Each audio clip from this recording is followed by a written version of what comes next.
Alright, we're back. Had to mess with some things. We have about 6 portraits to pick from. Sets our appearance. I think we're going to go with her. I already had something kind of in mind. Alright, and now we journey onward. Far from your mind, while strolling through the nearby woods, is the rumor of a mysterious gypsy wagon that some claim to have seen. But then you see the colorful wagon sitting in the valley below. Strangely, you find yourself drawn to the wagon. As you approach, a woman's voice from inside says, "Enter, O seeker."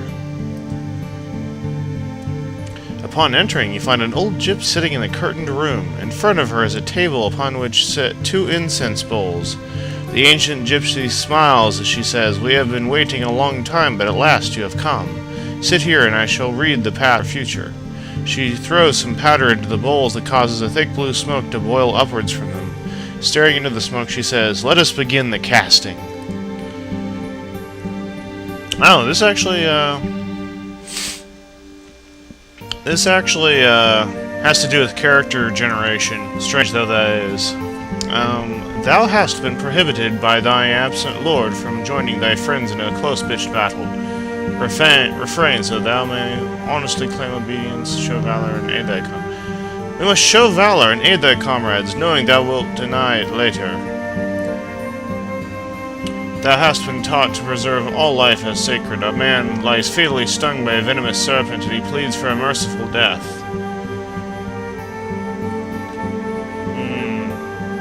Show compassion and end his pain. Thou hast sworn to do thy lord's bidding in all. He covets a piece of land and orders the owner removed.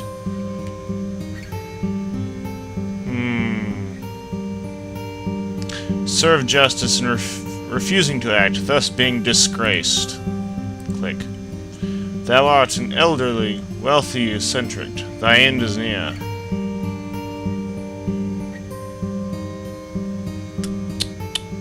Humbly live out thy life, and willing thy fortune to thy heirs.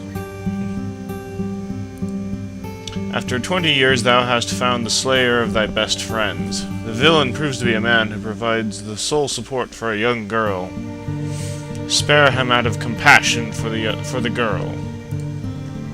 Although a teacher of music, thou art a skillful wrestler. Thou hast been asked to fight in a local championship.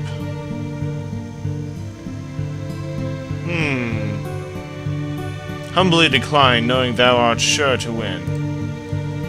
As one of the king's guard, thy captain has asked one among you visit a hospital to cheer the children with tales of thy valiant deeds.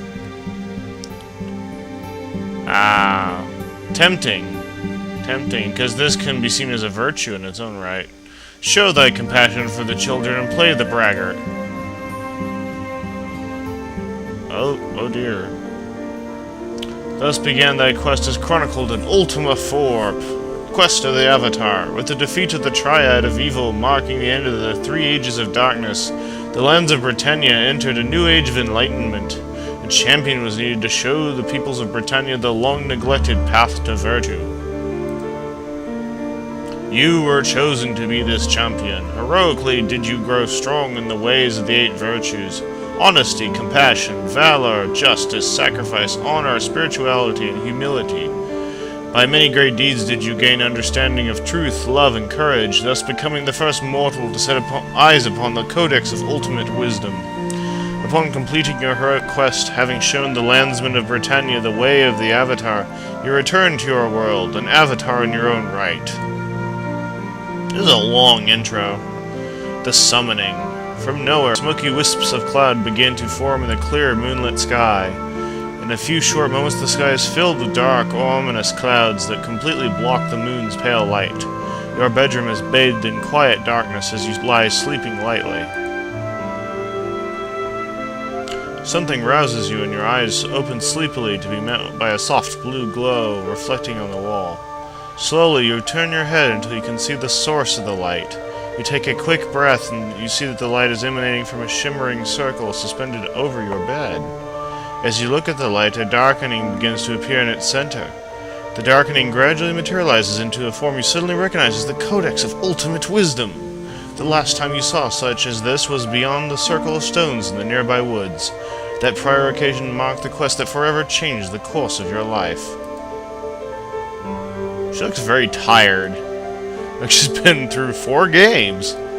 You stare as the light begins to diminish and finally wink out. Something falls softly onto the bed. Reaching out, you turn on the light at your bedside. There, lying before you, is an amulet. You hesitantly reach for it. Gripping it tightly in your hands, your finger automatically traces over the familiar etchings on the surface. Finally! A sign from Britannia. It has to be. It could be nothing else. Jumping from the bed, you hastily pull on some clothes. With a few long strides, you cross the room to stand before a glass case sitting on a shelf. Visible beneath the glass, resting upon a velvet cloth, is the Ankh, symbol of your avatarhood. Reverently, you open the glass case and remove it. If what you think is happening is truly happening, then you may have need of this. You open the door of your bedroom and step out. Hesitating, one hand on the door, you look back, wondering if you will ever return. You pull the door closed and leave the house. With the aid of an occasional moonbeam piercing the dark cloud cover, you head for the circle of stones near the willow tree in the nearby woods. Strange shadows cast by the moonlight filter down through the treetops as thoughts of the past race through your mind. Your attention is returned to the present as you see. Just ahead, the circle of stones.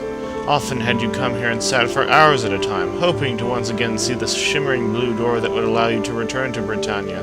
To those whose friendship had come to mean so much, but never had the blue door reappeared. Less frequently you came until finally, sadly, you gave up altogether.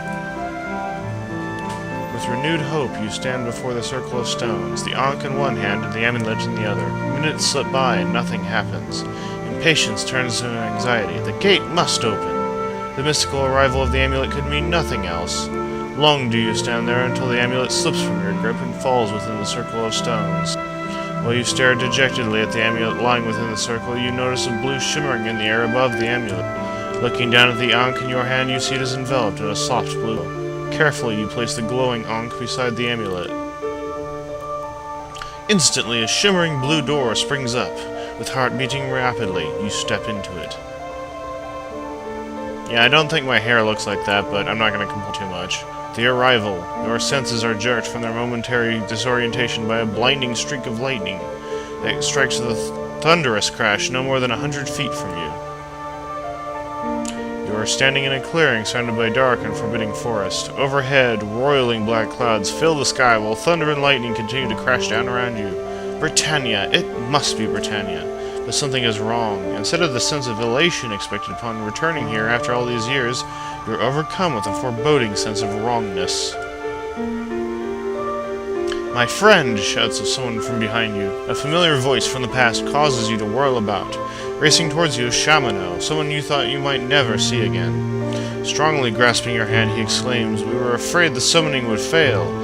'Tis nigh impossible to use any magic without invoking intervention from Blackthorn. Let us not tarry, for the summoning has surely not gone unnoticed." Trusting your friend's judgment, you hold your many questions until a safer time. Hastily you retrieve the amulet and Ankh that lie at your feet. But before you can move, the very darkness about you begins to swirl and change. 3 shapes begin to materialize in the murky gloom. "Shadow Lords!" hisses Shamano through clenched teeth. Quickly he draws his sword and moves between you and the barely discernible shapes. The foremost apparition traces a pattern in the air with a wispy forefinger. An ebony black arrow solidifies before it and hangs suspended for a moment. Then with a flick of its hand, the Shadow Lord casts the glowing bolt at Shamano. The arrow strikes him full in the chest. Dropping his sword, he sinks to the ground, lines of pain and something worse etched into his face. The dark forms close in around you. At your feet, Shamano's body convulses in pain, but not a sound escapes his lips. Without warning, the amulet tightly gripped in your hand emits a bright blue glow. Upon seeing the amulet, the Shadow Lords shrink back. The wispy shadows start to swirl and fade back into the inky darkness from whence they came. Shamano lies upon the ground, body twisted in agony, the dark arrow protruding from his chest. A normal arrow could not cause such pain. It must be the evil enchantment enchantment with which it was created. Realizing it must be removed, you jerk the arrow from Shamano's body and hurl it with all your might. The air about the arrow crackles as it flies into the darkness. Shamano's body relaxes. Inspecting the bloody wound, you notice it is already beginning to fester from the foulness with which the bolt was conjured. We will find aid at Yolo's, but it is but a short walk to the east, Shamano mutters. With a grim determination, you help Shamano to his feet, and half carry him out of the clearing and eastward through the forest. And we will continue this in the next video. This is a long intro.